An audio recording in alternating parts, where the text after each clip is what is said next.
May you prosper and may you have a bountiful life. Thank you. Bea, ang dasal mo for your marriage, what is it?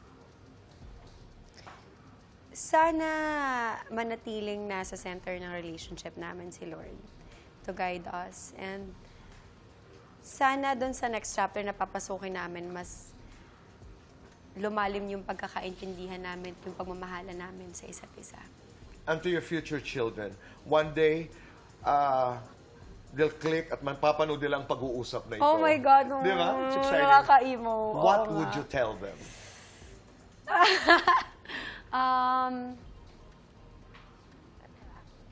Yeah, I've never thought of that before. That's a hard one. Yeah. I hope that I become a good example to my children one day, and I hope that I get to raise God-fearing and really good kids with good values, you know. God bless you. Thank you. Pero hindi kita bibitawan ngayong hapon hanggat hindi tayo nagkakaroon ng eksena mula sa shucks, yes. Love Before Sunrise. Kasi pinag-usapan talaga yung eksena natin dati. Napanood kayo sa inyo ni Sid. You were me. Ang cute na doon. Oh my God. Mapapanood ba namin yung eksena? Okay. Ito po yung gagawin namin. Pero tingnan natin kung sino ang mas magaling. Si Andrea o ako? Andrea is shaking. Yes, she is. Let's watch this. Ano ngayon gusto mong mangyari, ha? Ma'am, ayoko po ng gulo. Nakikiusap lang po ako kasi breadwinner po ako ng pamilya namin. Wala akong pakialam kung breadwinner ka at hirap ang pamilya mo at nadadamay sila because you made a very bad decision here. Next time kasi, kikilalanin mo kung sino kinakalaban mo. Know your place. Nagpapakumbaba ako sa inyo dahil akala ko kaya nyo magpakatao. Hindi ko alam kung anong problema ninyo, bakit ganyan kasama yung ugali nyo. Na kailangan may tapak-tapahan kayo para tumaas yung tingin nyo sa sarili nyo. How dare you? Hey! Tama na!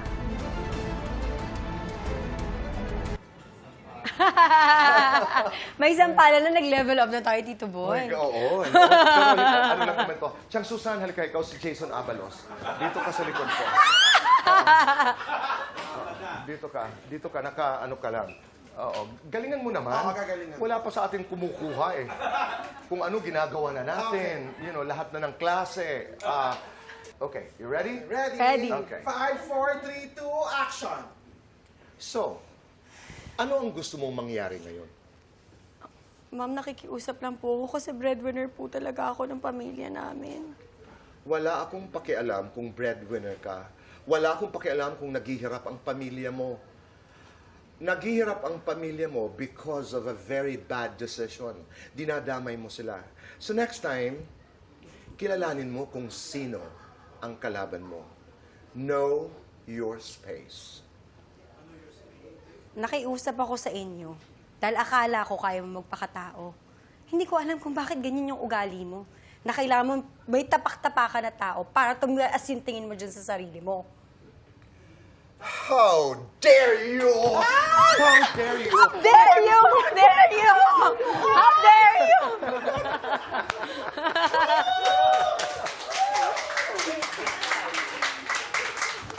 Maraming salamat. Thank you so much. Thank you very much. Thank you. Thank you everybody for supporting Love Before Sunrise. Yes! Again, maraming salamat po sa lahat ng sumuporta sa Love Before Sunrise. Sana po patuloy niyong subaybayan. Marami pang mangyayari. Ngayong nandyan na si Zarina at nandyan na rin si Sid. Yeah. Sa eksena. Nako, marami pa pong kaabang-abang na eksena na dapat niyong tutukan.